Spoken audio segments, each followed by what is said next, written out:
Hey, what's going on, everyone? Thanks a lot for coming back for another episode of Dr. Homebrew.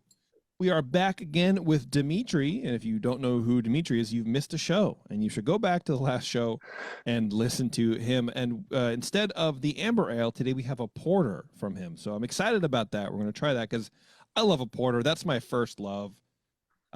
Stouts, porters, but I cut my teeth on stouts, and I was like, porters, I think they jive a little more with me. It's not as at least back in the day. Here we go again, Dimitri. Back in the day, stouts were like kind of more Back in my acidic.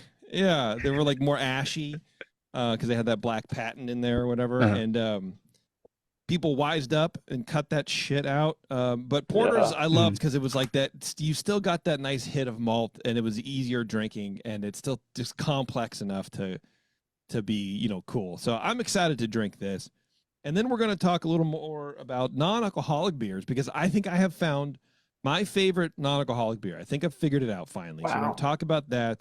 And I do have some athletic as well. We can kind of, compare and contrast, and, it'll be fun. Why not? Is that a Run Wild?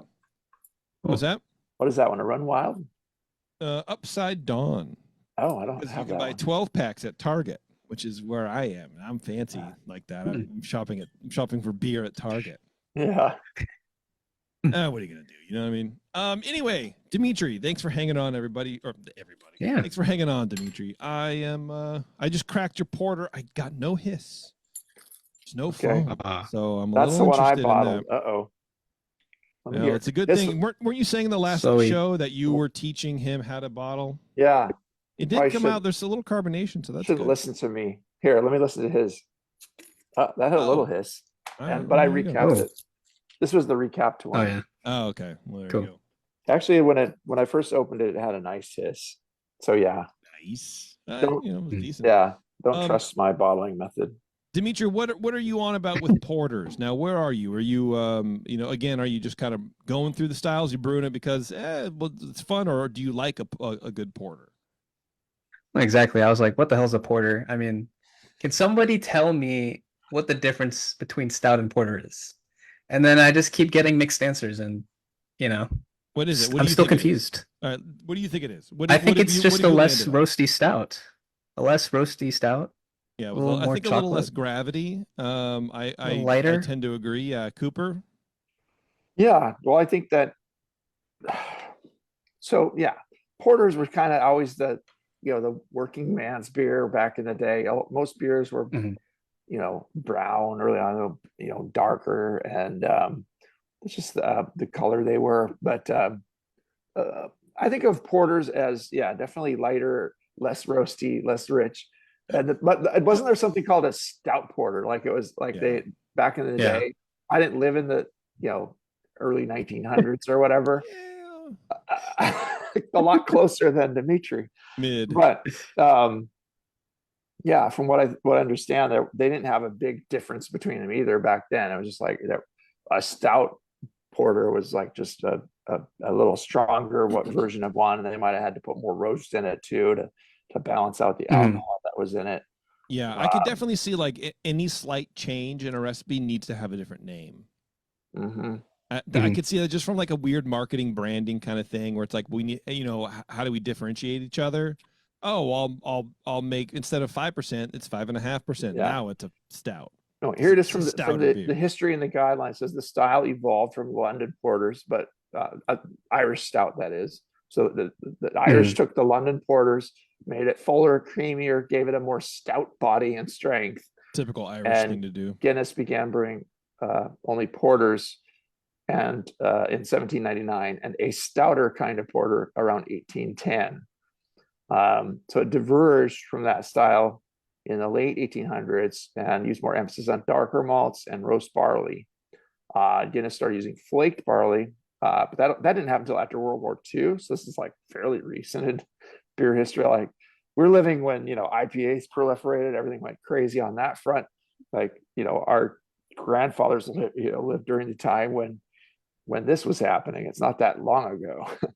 But so Guinness Draft was launched in 1959, not long after, my dad was like 10 or whatever. So, anyway, Neat. Okay, well, there you go. That's Oh, Case different closed, Dimitri. ish. You figured it out. But yeah, there's not much different. Stouts and porters are kind of a similar Yeah. thing, and there are definitely some crossover where you can Yeah. have a beer that meets some of the parameters of both. Might not be the best stout, might not be the best porter, but kind of meets in the middle where it's like, yeah, it could go either way. Yeah, Yeah. and I think that there's a lot of porters that are stouts and porters that are lighter.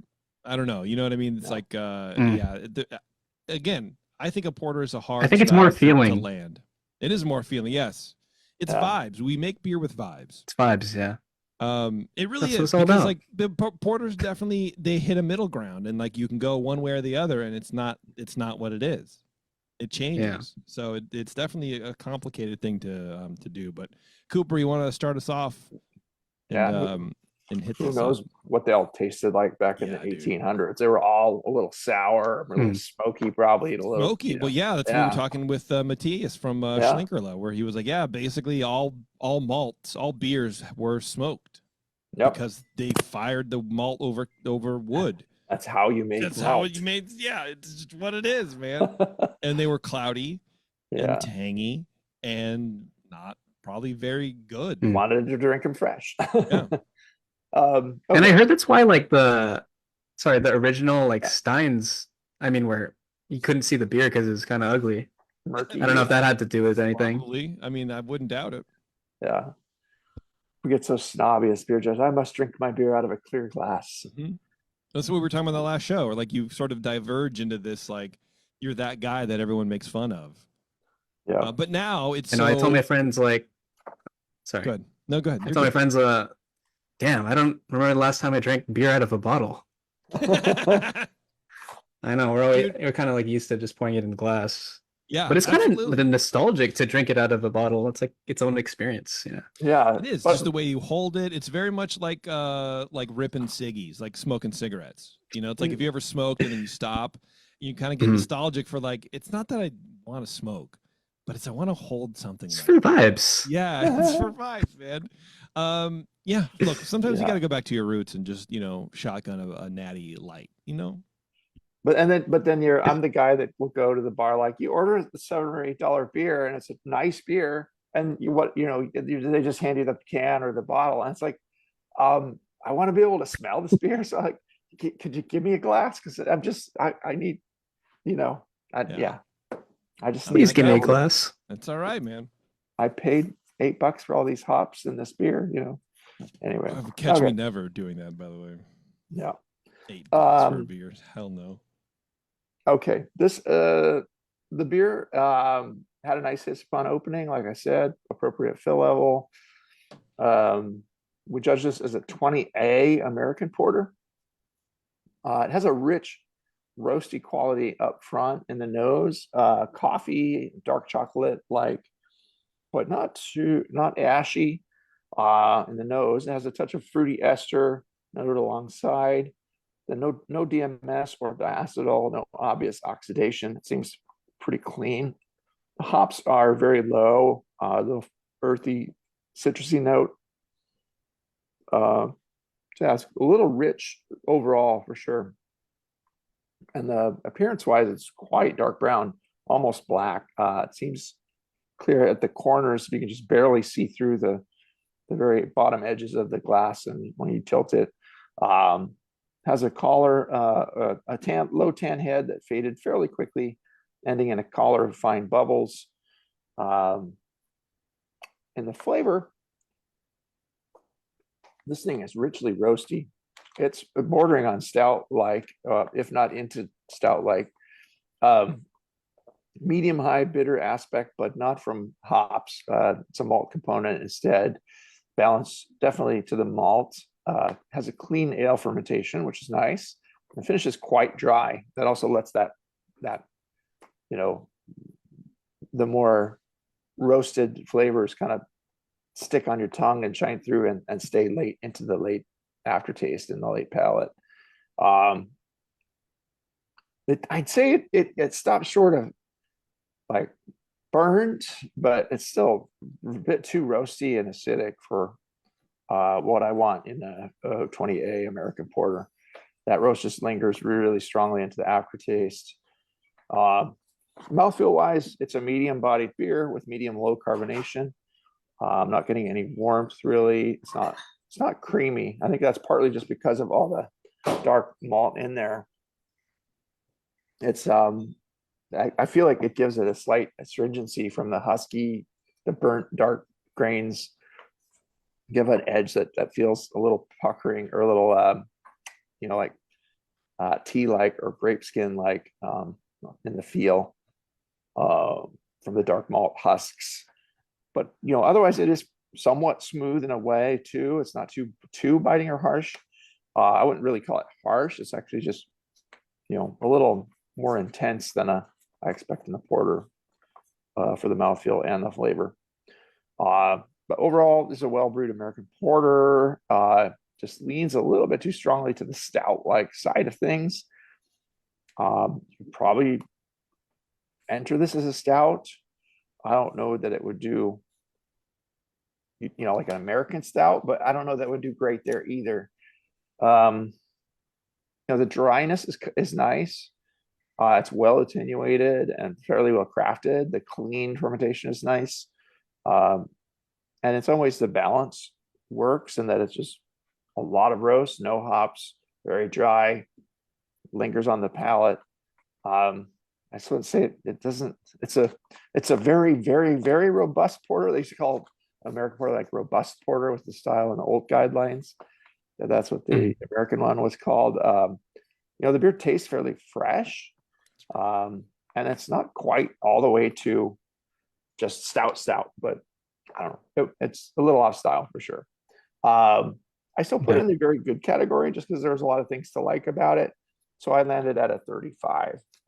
That was fair to Midland, but I'll take it. If you just fix those little things, it's clean otherwise, and just dial back the darkest malts, bring those back a substantial amount, and get the balance right for a porter.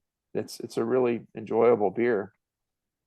And some of them do get pretty gnarly like that, like especially some of the old craft brewed, microbrewed ones would be a little more rich like that, especially when they're fresh. So I don't know. Maybe I should have gone a little lower, but I don't know. Yeah, I mean, do you think you could like skip out on the roasted barley edition, like as a whole? I would. Well, yeah, we can talk about your recipe, but yeah, if you used roasted barley in this, you might want to just take that out. Yeah, or just use a. That's where I was confused. Small amount. That's what I was saying. Where porters are weird and they're hard animal to wrangle, because you go too hard and you're more in the stout category, and you go too low and you're sort of in this dark, weird nexus where it doesn't really whatever. Yeah. I do like this beer a lot as a porter fan myself. I enjoy it. I do think it's a little light in the body and heavy in the specialty malts. Now porters can be, and that's fine. Right. I just want a little bit. Maybe it's like a dryness thing, because it is very dry. And I think Cooper, you were saying something about astringency, and so maybe that's sort of like drying everything up in my mouth. But it is very heavy on the specialties. I would pull back on those. There is that roast quality that I don't think belongs in here. I know it doesn't belong. I'm just going to say it. But I like the sort of chocolate malt flavors that you have in there. I think that's very good. I think it's a very good, like thread through the whole beer. You hit it in the front palate first, and it carries through for the aftertaste. After everything's sort of changing in your mouth, that's the one kind of middle ground that I have in my mouth still, and I really enjoy that. I think it's a good. I don't want to call it a gimmick, but it's a good selling point, or it's a good thing to. I want more of that continuation, right? So I think it's very good. But yeah, I think there's just some specialty malts, and I think maybe going back to the amber ale too. That's the hard part about learning how to homebrew and make your own recipes. I'm assuming you made this recipe your own. Is controlling and being restrained on that crystal malt side. Because even now, I've been brewing since '97. I still want to fucking, oh, maybe I should just put this in a little bit. Just add, you know, I go to the homebrew shop and I'm making a recipe and I see a malt and I go, oh, that would be good in here, dude. Maybe I'll do, I still want to do that. And that's the art side of the brewing that we were talking about, right? It's like, I want to experiment with the stuff. I want the flavors. I want all the things.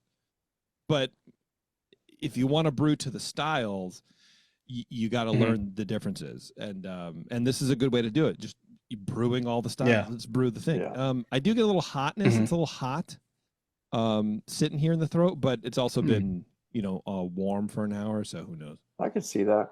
But I as a porter, I would give it like a 34. I think it's a very good beer. I think if we were one of those assholes at a bar, I would taste this. But yeah, it's not really a porter, but it's not a stout either. I don't know what it is, but I like it. There's something almost, there's a Yeah, little, people say like style purgatory. Yeah, that's a good term. there's I like definitely it. something a little licorice like in the, as you get into the aftertaste. And Licorice like. yeah, black Wow, licorice. Yeah, okay. And I, you know, at a porter, you want to get those, the dark malt flavors from a chocolate malt or black malt. And usually they're not going to use roasted barley if that did go in there. So. Oh, that might have been the chocolate rye. Yeah. Oh, okay. Chocolate Chocolate rye. rye. Chocolate Okay, rye is a fun malt to play with. Let's do the recipe. Let's get the recipe. Okay, maybe that's what the spiciness is kind of tricky, like into a. Okay. So the Yeah. That like the inspiration was basically, you know, what the hell is a porter? Can somebody please tell me? And it was kind of like a leftover, like kind of like kitchen sink. I think that's the term, where I just kind of just threw in like whatever I had. So the base, you know, this high colored pale malt, so 64% pale malt. Let me interrupt you real fast. I need to say two things. I'm interrupting. Number one, that'd be a great name for this beer. What the hell is a porter? Can someone please tell me? That's the name of this beer. Number two, you know what it tastes like, Cooper? It tastes like a black IPA without all the hops. Oh yeah. I'm just getting, like, I'm thinking this. I'm thinking I just had a back in black for Greek Easter on Sunday because, you know, that's me. And that's the flashbacks that I'm getting. Cool. It tastes like a black IPA with just not as much of the kind of like resiny hops going through it. Anyway, sorry. Repeat the recipe, please. I had to interrupt. Should I just do like percentages? Yeah, sure, man. Who cares? Yeah. So 65% pale malt, 12% Victory, about 10% light Munich, about 5% chocolate rye, 4% Carafa 2, 2% pale wheat, and then it's that roasted barley with that 1.2% roasted barley. Because I don't know, it was weird in the style. Like it said, there's should be a little roast, and then I asked like a handful of people, should I add this? Some people are like, yeah. Some people are like, no. And then I guess I just threw it in. I think for the vibes. You always never go against the vibes, honestly. So if you did that, if you vibed out, then that's good. I say black roasted barley, take it or leave it. Black patent for me is where I draw the fucking line. Like that's what I don't like. So even in my stouts, I'll leave it out and I try to supplement with something else, which is why I don't really score high in stouts. But I don't care. I'm making it for myself. So I think that's fine. I like the chocolate rye, but I wonder if the chocolate rye and the black roasted barley are sort of going boop boop boop boop boop, you know, against each other. I wonder if you pull back the black roasted barley, or like Cooper was saying, I might just get rid of the roasted barley. Yeah. I like the chocolate. Crazy like how it's crazy like how, you know, just little amounts of these specialty malts can really make an impact. You know, even if it's like well below even 5%, well below like 3%. Yeah, they're highly kilned. And then I bittered with Magnum and then Chinook for like late hops. Yeah. I think it's cool. I don't think a lot of people use chocolate rye. That would be one of those malts that I'm like, oh, maybe I should use that. I don't know. Yeah, I used to. I made a Janet's Brown with chocolate rye instead of the chocolate malt, and it was kind of fun because it had a little twist to it. I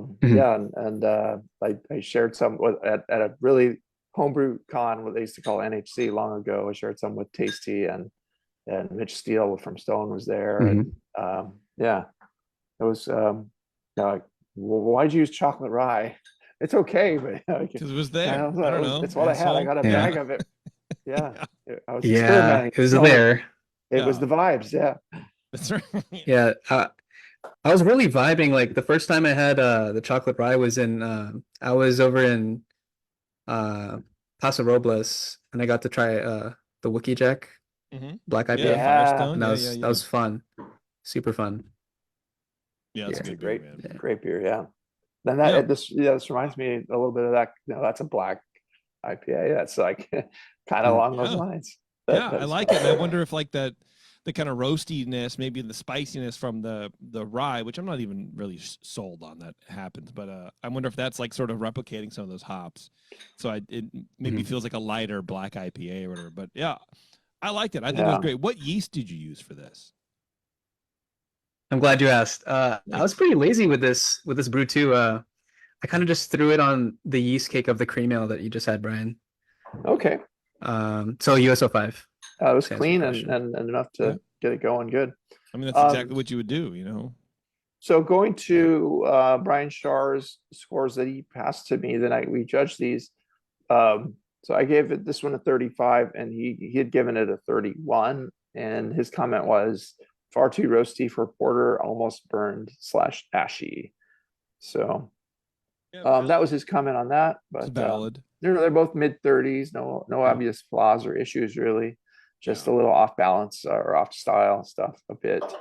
But you know, yeah, like you were saying on the earlier show, it's like sometimes just using a simpler recipe is better from a perspective of knowing what you have to control and just changing one thing at a time instead of I have trouble with kitchen sink beers too, and I want to throw in a little bit of everything sometimes, and it doesn't always help me.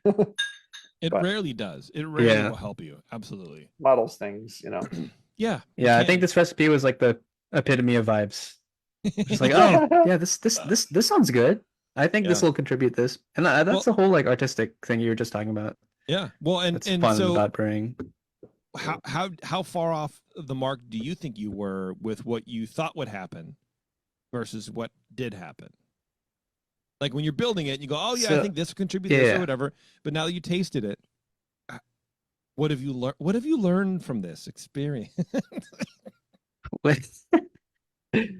Yeah, definitely. Like when I tasted that roast, I was like, okay, I know this is gonna bug some people. But I like it.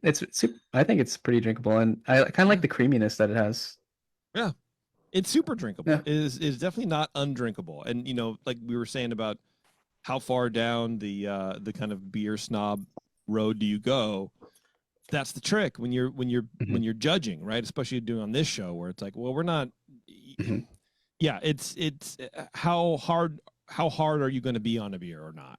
I think is ultimately what it is for judging or doing this or just feedback in general. I think the beer is super drinkable. Is it a porter? Yeah, by name. Can it be better according to style? Sure, of course. Everything can. Is it better? Does better make it better for you? More drinkable? Maybe not. I don't know. It's one of those things, man.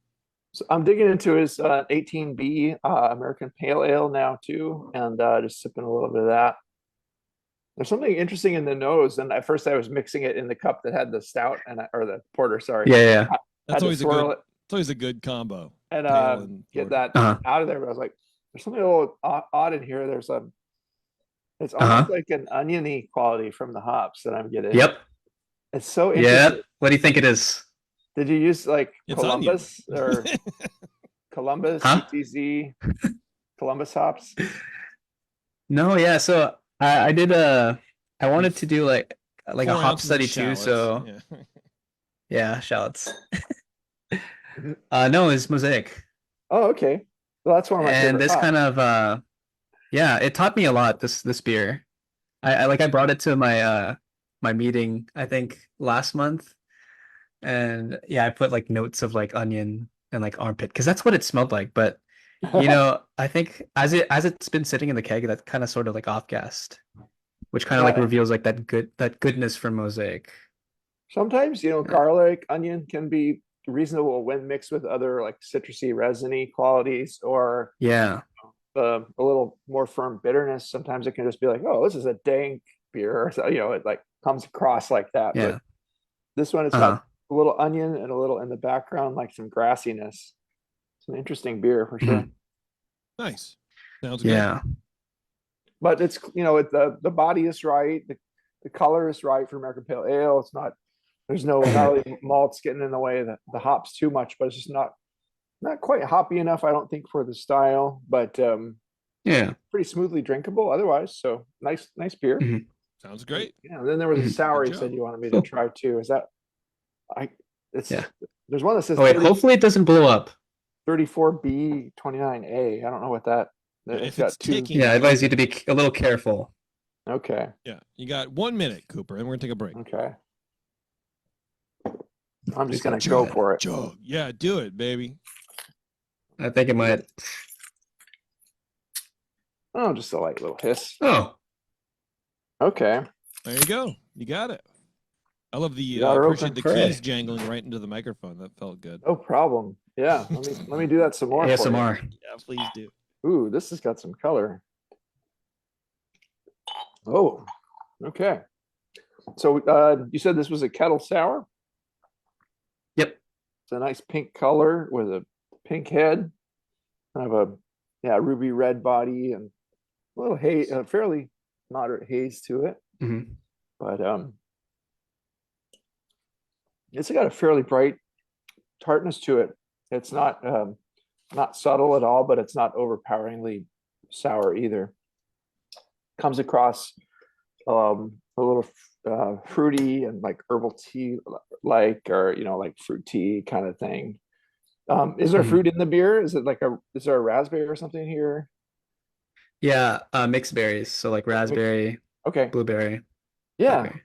Yeah, it's got a very nice like berry like essence to it that's mixing nicely with the kettle sour. It doesn't have too much of any of the real weird things that you sometimes get in those rushed kettle sours. And you said you did this 90 something degrees for a couple days, or what was your kettle sour process there?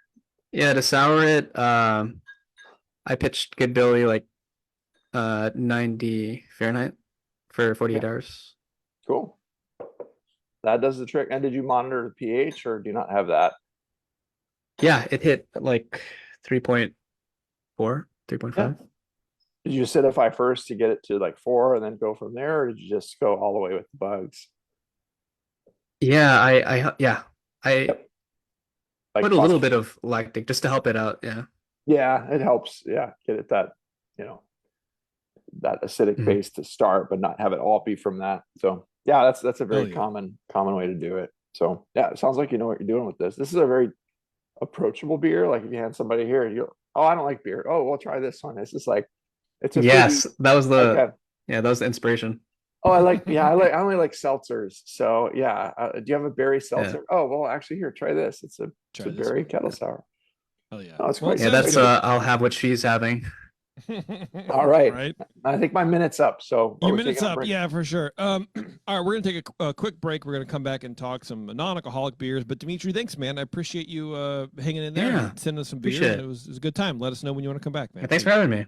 Yeah, absolutely. Once you get your exam score back, we'll need to hear from you. Yeah, of course. Yeah, not before, please. We want to know who we're talking to. All right, everyone, hang on. It's Dr. Homebrew. Sure. We'll be right back. All right, thanks for hanging around, everybody. We are talking non-alcoholic beers, which, of course, is my favorite topic right now. I love them. I can't stand how much I love them. I don't know why. I just do. We're hunting for the perfect NA beer. Yeah, and you know what? We've said early on in the show, like NA beers, you can't really judge them as beers because they're not beers. But sort of are, but not really. Like you're never going to be, this tastes exactly like a beer. It's not going to happen. So once you're okay with that, I think it opens up your world a little bit. So as you know, I've been really digging on Athletic. I think they are sort of like the best at the NA space. They do, not all their beers are great, but most of them are pretty solid. And you can have one of these and go, yeah, this tastes really close to a beer. It's the closest thing you're going to, really find, because it's a very hard process to do. But when we had Vito on from More Beer a couple shows ago, I don't know how many shows ago it was now, he was saying that Sierra Nevada has invested a bunch of money into producing non-alcoholic beers, and they're getting into that space. And I was really excited about it. So the other day I was at Target, of all places, and I found a 6-pack of their IPA. It's called Trail. Was it called Trail Pass or what the hell? Trail Pass. Trail Pass is the brand name, I guess. Trail Pass IPA. And it was pretty good. It didn't blow me away, but I was like, oh, this is really neat. And I texted Byron and I was like, my buddy who works there. I was like, yeah, dude, I'm looking forward to seeing what you guys do else, because it's pretty good for what it is. But then I had the beer we're going to talk about today. I found not at Target, called Trail Pass Golden. And I'll hold that up here on the camera. So this one's the IPA. I've got the green one. Yeah, you got the green one. I didn't mind it. The golden, I think, is bless you. Is pretty. Yeah. I'm a ventrilla sneezer. Yeah. I think the golden ale is pretty much right there in that sweet spot of excellent non-alcoholic beer, like excellent beer that tastes like beer. So I'm really very excited about it. So I wanted to talk about it, and I actually have a side-by-side between the Athletic Golden, which is the Upside Dawn, and the Trail Pass Golden, so that we could talk about it a little bit, talk about some flavors, and just kind of see what the difference is and how these two brewing companies are addressing this this kind of growing trend here. I just cracked my very first Trail Pass Golden NA. Had you never had it before? I've never had it before. Oh, okay. I bought my first 6-pack today. I'm interested. So holding up side by side, this one, the kind of cloudier one, is the Athletic, and the clear one is the Trail Pass, which I don't really pour the Athletic in glasses, so I don't know if this is normal or not. I don't think it affects the flavor. But the Sierra Nevada, I think, sort of true to brand form, their lighter beers have a little bit of, like, probably crystal coloring, a little honey malt. It's like a little not honey malt, but a honey straw color. Whereas the Athletic is more, light blonde, I suppose. The Athletic doesn't really have a whole lot of hop nose to speak of. It's definitely there. Trail Pass, to me, has like a creamier smell. If that makes any sense? Beer can smell creamy. Coop. Like it smells like a cream ale to you, or it smells like like creaminess, like a cream ale. Okay. Yeah. I can see that. And then the flavor to me is night and day. They are very different beers. The Athletic is it's bitter. There's a sharpness to it. There's a drop off. There's a palate cleansing bitterness there. But the Trail Pass for me is more of what I think of a golden ale as. Smooth, kind of creamy, almost like a cream ale, but not really. Not very hop forward. Smells good, tastes good, goes down easy, and then kind of like that's it. Well, are you talking like a British golden ale, or what kind of a golden ale are you talking about? I don't know. I don't know if I've ever had a British golden ale.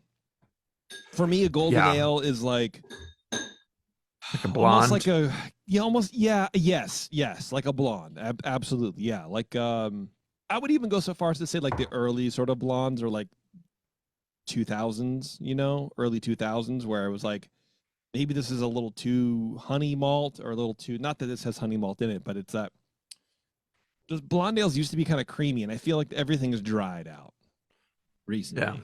Right? So this seems a little more old school in that regard, where there's more some texture body to it. Body to it. Yeah. So it dries off on the tongue, and it does have I drink a fair amount of the Sierra Nevada, I'm sorry, the Heineken 00, and that's got its character. It tastes a lot like Heineken, like an international pale lager, and it's almost spot on for that style. It's got a little edge of sweetness.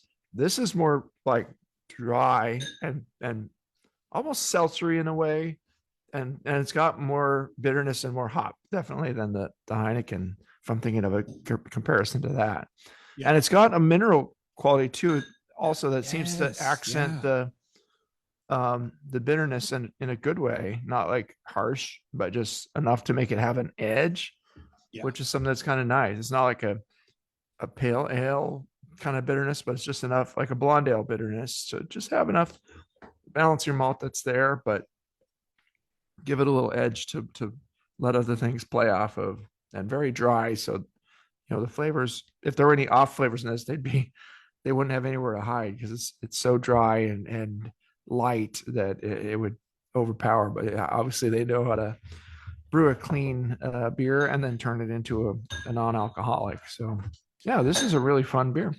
Yeah, I really enjoy it. And I think the difference between this and the Athletic Golden is that the Athletic always seemed, but keep in mind, it up until this point is my favorite beer, right? My favorite non-alcoholic beer, but it was getting, or one of them, it was getting kind of harsh.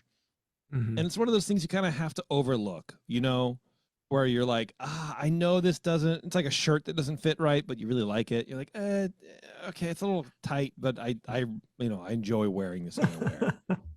It's still really good, but the Sierra Nevada one, the Trail Pass Golden, is is just different. It's more rounded and it's softer in ways that it's softer in a flavor, but that minerality comes through. It's just it's done a little bit better. It's a little bit different. And I was telling Byron, like, you could even pass this off as a fucking cream ale. I think it has a creaminess to it that I appreciate, like a old classic American Pilsner or something like that. Some of these, it seems like a little. They're using some tricks in there, and I don't know, exactly how they're getting it dialed in to get it that low in alcohol and still have it taste substantially like a beer. But that bitter edge with the mineral and just the light amount of hop that comes through, a little floral citrus hop in the nose. It's like, oh, this is a beer, and then behind that is some malt, but it's not overpowering, and the hops aren't IPA level. So it's just, it's there for a real smooth summer drinker, I would say. Absolutely. In the warmer months, this is going to be a fun one to sip. I'm surprised they haven't put out like the Sierra Nevada Pale Ale, like NA version yet. Maybe they are working on that. But ooh, do you think they would? I would imagine they wouldn't. I don't know. Yeah. I mean, because if you have a brand as well known as Guinness and Heineken doing that, they only have, see, that's the thing. They don't only have the one thing, but like Guinness Draft Stout in cans, non-alcoholic version. I guess I could see a Sierra Nevada Pale Ale non-alcoholic version. I wonder how that would taste. Because I feel like with all those hops, I don't know. Super curious. I'm super curious about what they're coming up with. I know they're doing like a hazy IPA. I don't know if it's out or not. Oh, okay. Yeah, now they're showing. Oh, there is a Trail Pass Hazy IPA. Okay, that's coming out. So we'll have to get that one on next. But yeah, it's showing. Oh, they've got several. There's a Brewvesa. What? So like a Brewvesa, they're calling it Trail Pass Brewvesa, like a cerveza, probably like a Mexican lager. Oh yeah, okay, all right. And a Trail Pass Hazy IPA. And they've got a variety pack coming out too. So yeah, they're really branching out in that realm, and I can see they've spent a fair amount of money on the system. So they're branching out. And they've also got their hop splash varieties. There's a citrus hop splash and the regular hop splash. I think a variety, that would be the first non-alcoholic variety pack I've ever seen, and I bet it would do fucking killing, because variety packs are still they're the best way for breweries to be selling beer. Is variety packs. Talk to Sully about that. Like, that's all he talks about. It's like variety packs are like, that's what people do. Yeah, it's got the golden, I think it'd make a killing. The IPA, the hazy, and the Brewvesa. That's interesting. Maybe we'll see that.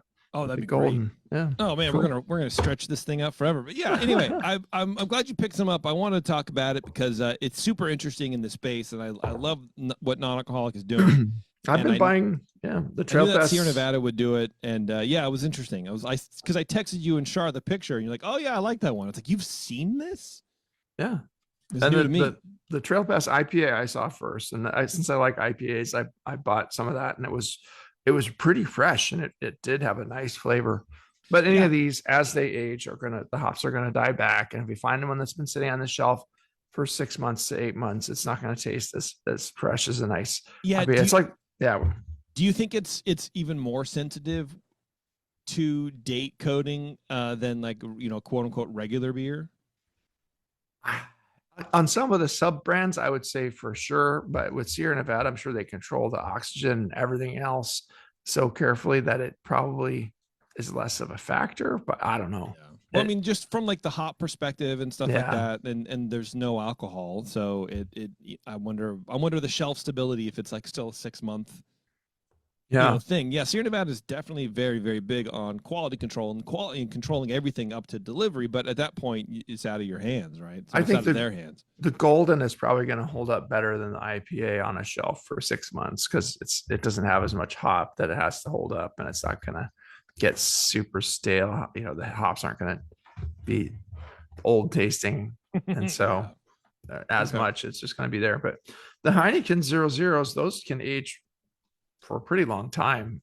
Yeah. Let's start aging some. We'll do they hold up pretty well. Library aged in a Yeah, and me, I don't like IPAs really, and I saw that the Trail Pass IPA, and I had to get it because the way I look at it is I want to encourage these companies to keep doing this kind of stuff. So I'll try it. Even though I was like, I'm not really a big fan of IPAs, so I still bought some.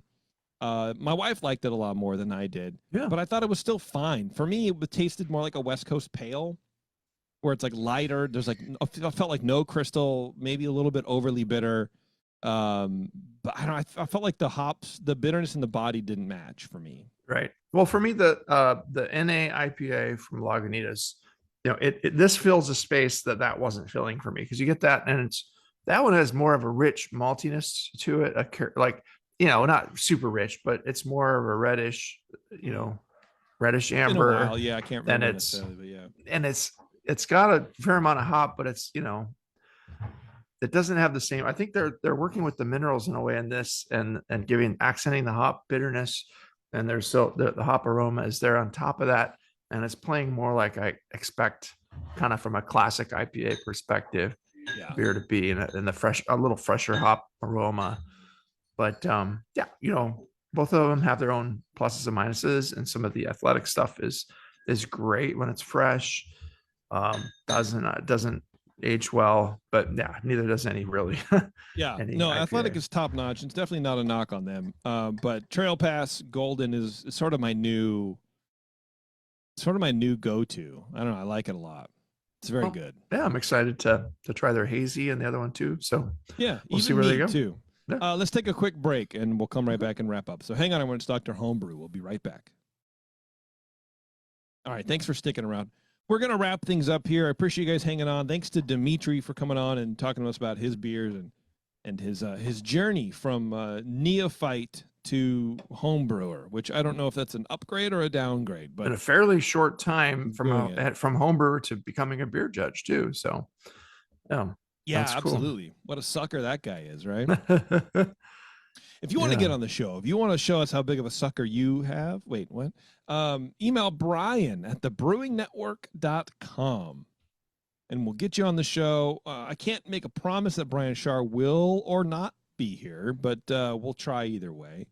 And it's just scheduling conflicts. We couldn't make it work, and all that kind of stuff. Can you do his laugh at least? I can't. I don't have.